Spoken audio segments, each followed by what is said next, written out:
everyone, welcome to another edition of Mama Board by AppsFlyer. My name is Saikala. I work for Ubisoft Mobile Games as a Director of User Acquisition. As you all know, Ubisoft is a big global brand that develops games for both console and mobile, and I look after mobile side of the business on user acquisition. With my past experiences working in different gaming companies and building structures and teams, I've come through different experiences and figuring out how to build the best team. So today, we're going to talk about putting aces in places and how to build UA team to help you with rapid growth. Everyone's dilemma in this industry: when and why should we start scaling our UA teams internally? And it all goes back to the ad spend per month.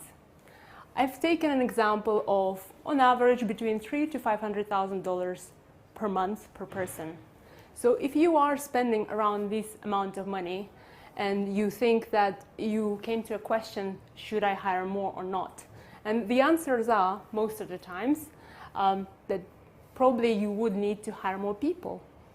On the other side, when you shouldn't hire more people, if you feel you're overworked and you're stretched and there's lots of work and you only have one person, but looking back at the total monthly budget that you spend per month, let's say it's not 300, it's 50,000 or 100,000, and you feel overworked, you need to trim down and focus on the most impactful networks. So let's say if you run 10 networks with just $50,000 or $100,000 a month, that's too much. That's not enough. It's not statistically significant. This means you need to focus on just 2 or 3 or maybe even 1 that brings you the best performance overall. And then going to this side, of course, naturally, if you're reaching this threshold, you should definitely start thinking about when and how you're going to do it. And this is when we are going to fall into the team structure. So in various teams in the past, I've tried to structure teams in a different way. We've tried before per product, and then we've tried before per network as well. Through my experience, I understood that the most efficient would be to structure per network. Every UA person has favorite network. Myself, back in time, I could manage about 10 networks, no problem. But of course, I have 1 or 2 of my favorites, and naturally, I spend the most time on it. Basically, if I spend more time, that means I have the best skill in those particular networks. So if you structure your team based on skills per network, let's say this person could be Facebook Ninja, and that's all she loves to do all day long. Of course, you would want her responsible for just Facebook, driving for all of your products, however many it may be. And let's say if this guy is really good at Google UAC, of course, he would know all the tricks and hacks and how to do it at scale the most impactfully. And of course, you would want to put it that way. This way, when you have everyone based on skills, this way you could also be able to manage different products. So if, let's say, every single person manages a particular network or a few, if they can, and they do it for all of the products that you work with, they can also learn from each other. Let's say one game and another game and a third game has different performances on the same network. So learnings from one or the other could benefit, alternatively, the other game. So now you decided that you definitely would like to hire at least one person because you're scaled up your ad spend, you know what you want, and now it goes to who do you hire? And that's quite a big dilemma for many of us in the industry. So what we did, we developed a short list of few skill sets that we look for. Data-driven approach. It's very important for all of our candidates to have a data-driven approach because without data, we just don't work. Second is ability to use any of the analytical tools. That could be R, Tableau, anything out there, SQL. It could be as simple as Excel because those kind of skills are transferable to any other tool afterwards. Then the third part is creative. So from my past experience, it was always very challenging to find UA manager with both creative and analytical part. It's always skews towards one or the other. So with experience in different companies, what I've learned that it's important to keep the balance in the team. It's not possible to find one person with both things.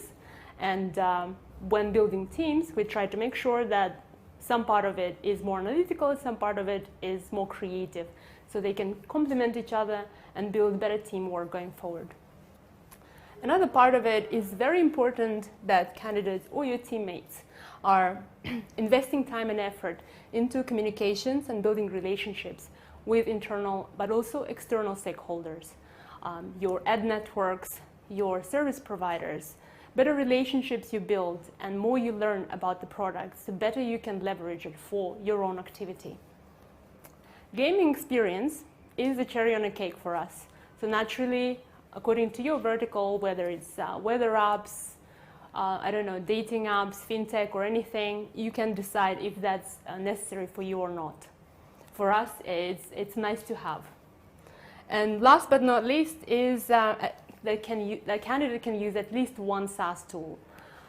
It could be anything. It could be Facebook, could be Google Ads, could be AppsFlyer. So as long as the person can use at least one SaaS tool, that would be great. That's a good sign. Another important aspect of user acquisition for mobile is leveraging working with agencies. Many companies ask me, should we work with agencies? Should we not?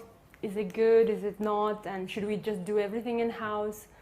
Yes, there is a question like that. But if you look at it slightly differently, if you look at it in a way that you can actually get pros that are experienced, that worked with lots of your competitors in the field, and actually sometimes could know better, and you can learn from them. You need to make sure that could help you benchmark your own team. How do you know if you kick ass internally if you don't benchmark yourself with other pros? Then it generates additional bandwidth, because going back to that scale and that structure and all of the networks and the kind of skills that we require, it takes time. It takes time to get people through the door. And while it takes time, you still need to continue delivering at scale. And this is when agencies could be a really good help to help you do it while you're still hiring. And then with some of the really good partners and some really good agencies, you can actually learn from them. I can tell you, I think, what was it, last week, the week before, I've actually learned from something new from our agency. And that was very good, positive experience. And lastly, how to leverage working with agencies. If you treat them as an extension of your own team, not a competition, divide the work equally or not equally, however, to make sure that you deliver profitable growth. In the end, it is a demonstration of the whole team working together, and it should never be as a competition. It's more of an extension. But what we shouldn't forget, it's only worth it if you can afford it, because that goes back to hire or no hire. So if you are in that position and you're still hiring and your ad spend is growing quickly, then that's a good option for you in the meantime. And if you are in that position, that's too early for you to work with agencies. And you can look at it, you can consider it for the future, but not yet. So once we figured out all of the team structure and hiring and what do we need to do going forward, we then would like to look at some tips. And let's look at these three priorities, these three areas that we usually look at. For example, we can SWOT our existing UA function. Whatever it may be, it could be a team, it could be no team, it could be some activity with an agency within your company. You look at what you have right now and identify strengths, weaknesses, opportunities, and threats. Classic. So in this case, things like, do you have a tech stack? Do you have data engineering in-house? Is this already sorted out? Because a functional UA team on mobile apps cannot function without it. Then second, do you produce creatives internally? Or is there an agency or some outsourcers that deliver creatives for you? Do you look at LTV, ROI, and all the other basic analytics that everyone looks at? Then you look at what's missing and what you already have, and you try to map it into priorities. What you need now, what you need in a medium, mid and long-term plan. Tip number 2. Prioritizing between overall ROI plus global launches. For us in gaming, you think, what does it mean? What it means is that working with all of these factors of swotting UA function, but also working closely with business and finance, we need to understand what is the most profitable for our company and what we should focus on.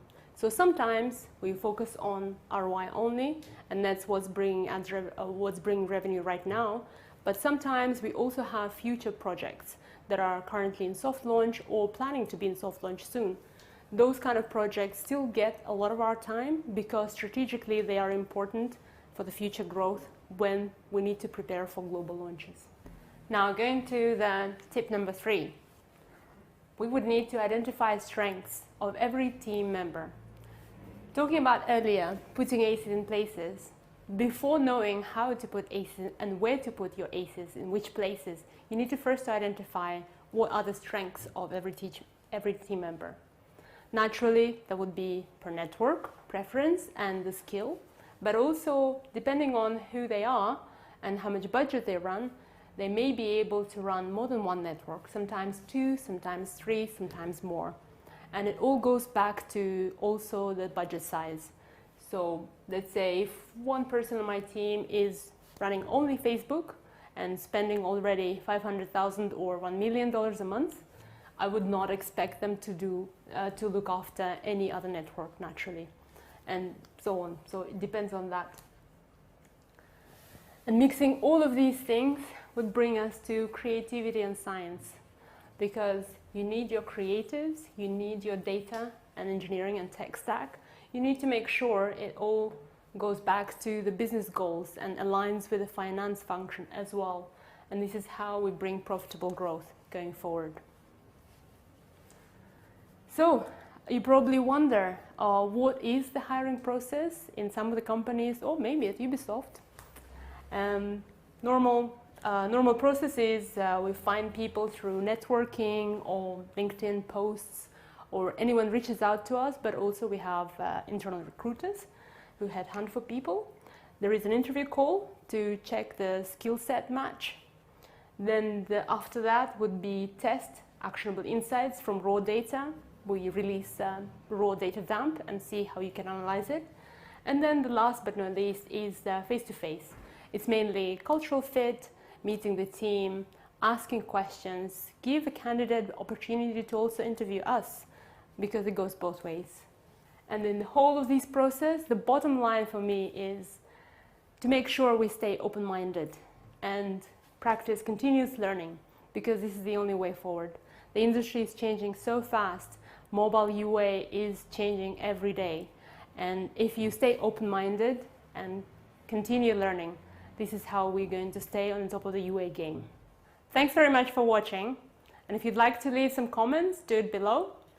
And if you'd like to watch more Mama Boards, here's the link. Bye.